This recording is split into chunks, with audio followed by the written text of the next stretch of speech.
পৃথিবীর ইতিহাসে এমন কোনো স্বৈরাচারের জন্ম হয়নি যে বা আপনার দেশ ত্যাগ করার পরে 2-4 মাসের ভিতরে দেশের জনগণ রাস্তাঘাটে বলে যে সেই ভালো ছিল। এরকম কিন্তু স্বৈরাচার আমরা দেখিনি।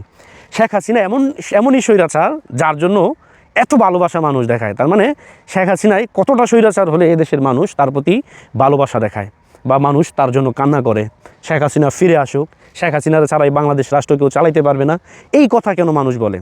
তার মানে প্রকৃত অর্থে আপনাকে রিয়েলিটি মানতে হবে যে শেখ হাসিনা এই দেশের জন্য কল্যাণ করছিল, শেখ হাসিনা এই দেশের জন্য মঙ্গল ছিল, শেখ হাসিনা এই রাষ্ট্রযন্ত্রকে নিয়ন্ত্রণ করতে সক্ষম ছিল, শেখ হাসিনা এই বাংলাদেশকে নিয়ন্ত্রণ করতে সক্ষম হয়েছিল। আজকে যদি আপনি পরিস্থিতিগুলো বিবেচনা করেন তাহলেই কিন্তু বুঝতে পারবেন যে শেখ হাসিনা এই বাংলাদেশের জন্য কতটা গুরুত্বপূর্ণ এবং কি কতটা গ্রহণযোগ্য বাংলাদেশের জন্য।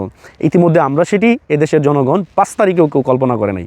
5 তারিখে মানুষ বলছে যে অনেক দিন ক্ষমতায় ছিল, তাও নাইমা যাক ধরো, কিন্তু আসলে মানুষ এখন বুঝতে পারতেছে যে শেখ হাসিনারই ক্ষমতায় থাকা প্রয়োজন। কারণ শেখ হাসিনার ছাড়া এই রাষ্ট্র অবকাঠামো নিয়ন্ত্রণ করা, এই রাষ্ট্রকে সঠিকভাবে পরিচালনা করা, আসলে এখন যে এই রাষ্ট্রের কেউ হাল ধরে আপনার ঠিক মতো রাষ্ট্র চালাতে পারবে সেরকম সক্ষমতা মানুষ কিন্তু এখন বাংলাদেশে কেউ দেখে না, শেখ হাসিনাকেই দেখে। এখন প্রশ্ন হচ্ছে যে ভাই শেখ হাসিনা যদি মারা যায় তাই কি? ভাই শেখ হাসিনা মারা গেলে ভিন্ন হিসাব, কিন্তু বর্তমান উনি যদি দুনিয়া থেকে চলে যায় সেটা ভিন্ন হিসাব, কিন্তু বর্তমান পরিস্থিতিতে বাংলাদেশ নিয়ন্ত্রণ করা একমাত্র শেখ হাসিনার পক্ষে ইম্পসিবল, এবং কি অন্য কেউ চাইলেই দেশকে নিয়ন্ত্রণ করতে পারবে না।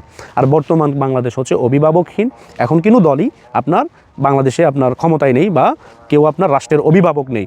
শেখ হাসিনাকেই মানুষ এখন চাচ্ছে, এবং কি সামনের যেই পরিস্থিতি দাঁড়াবে যে শেখ হাসিনাকে বাংলাদেশে আনার জন্য এদেশের কৃষক শ্রমিক জনতা রাস্তায় নেমে পড়বে এবং বলবে যে শেখ হাসিনাকে তোমরা দ্রুত সময় বাংলাদেশে আনো, তাকে দ্রুত এনে তার গদিতে বসাও, কারণ এই দেশ ঠিক করতে গেলে শেখ হাসিনাকে ছাড়া কেউ পারবে না। ইতিমধ্যে সেটি এখন রাস্তার রিক্সাওয়ালা যারা এদেশের দিনমজুর, যারা আপনার কৃষক, তাদের মুখ থেকেও আমরা এখন সেই কথাগুলো শুনতে পারতেছি যে শেখ হাসিনাকে ছাড়া এই বাংলাদেশ নিয়ন্ত্রণ করা যাবে না বা বাংলাদেশ ভালোভাবে চলবে না। ইতিমধ্যে যারা শেখ হাসিনার সময় সুযোগ সুবিধা পেয়েছিল, যারা বয়স্ক ভাতা পেয়েছিল, বিধবা ভাতা পেয়েছিল, প্রতিবন্ধী ভাতা পেয়েছিল, মাতৃত্বকালীন ভাতা পেয়েছিল, পেটে সন্তান আসছে সেই মহিলাটাও ভাতা পাইছে। তো দেখেন একজন শেখ হাসিনা এত কিছু মেনটেন করে একটা বাংলাদেশ নামক রাষ্ট্র যে পরিচালনা করে এত যুগ আমাদেরকে নিয়ে এসেছেন, সেজন্য সে কৃতজ্ঞতা কিন্তু পাওয়ার যোগ্য। কিন্তু আপনি দেখবেন গুটি কয়েকজন মানুষ ছাড়া বা কয়েক লক্ষ মানুষ ছাড়া আপনি যদি 30 লাখ 40 লাখ মানুষকে যদি আপনি বাংলাদেশের জনগণ হিসাব করেন তাহলে হবে না। বাংলাদেশে 18-20 কোটি মানুষ বসবাস করে, এর মধ্যে আপনার 50 লাখ 1 কোটি মানুষ যদি শেখ হাসিনার বিরোধিতা করে সমস্যা নাই, বাকি 17 কোটি মানুষ থাকলেই তো চলবে। এটাই তো বাংলাদেশের রিয়েলিটি, এটাই বাংলাদেশের সত্যিকারের চিত্র। আপনার 50 লাখ মানুষ ঢাকা শহর ব্লক করে শেখ হাসিনাকে দূরে পাঠাই দিছে, অথচ দেখবেন এই দেশের মানুষ প্রায় 20 কোটি মানুষ শেখ হাসিনার জন্য জেগে উঠবে তাকে দেশে আনার জন্য। তখন কি করবেন? কারণ শেখ হাসিনা যে রাষ্ট্র ভালোভাবে পরিচালনা করছে এটি ইতিমধ্যে কয়েক মাসে প্রমাণিত হয়ে গেছে। যে শেখ হাসিনা বাংলাদেশে ভালোভাবে রাষ্ট্র চালাইছে। শেখ হাসিনার বাড়ি থেকে আপনারা কয়টা গাড়ি পাইছেন? শেখ হাসিনার বাড়ি থেকে কয়টা রুলস রয়েল গাড়ি পাইছেন? শেখ হাসিনার বাড়ি থেকে কয় বস্তা টাকা পাইছেন? শেখ হাসিনার বাড়ি থেকে কত হাজার কোটি টাকা পাইছেন? পাইছেন? পান নাই। কোথায় টাকা পাচার করছে এটিও মানুষকে দেখান, তাইলে আমরা বিশ্বাস করব।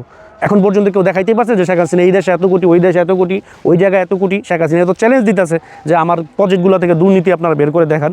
ব্যক্তিগতভাবে জানি যে শেখ হাসিনা দুর্নীতি করেন না, কিন্তু তার মন্ত্রীরা অনেকে চোর বাটপারি করেছে, দেশের বাইরে টাকা পাচার করেছে, এটা সত্য কথা। কিন্তু শেখ হাসিনার যেই চ্যালেঞ্জগুলো দিয়েছে এগুলো আপনারা প্রমাণ করে দেখান, আপনারা পারবেন না। তার মানে আপনারা ইতিমধ্যে ব্যর্থ প্রমাণিত হয়েছেন যে শেখ হাসিনাকে দিয়ে এই বাংলাদেশ নিয়ন্ত্রণ করা সম্ভব। এদেশের মানুষ ইতিমধ্যে সেটি বুঝে গেছে। দেখবেন সামনে শেখ হাসিনাকে আনার জন্য এদেশের মানুষ রাস্তায় নেমে আসবে শুধু শেখ হাসিনাকে বাংলাদেশে আনার জন্য।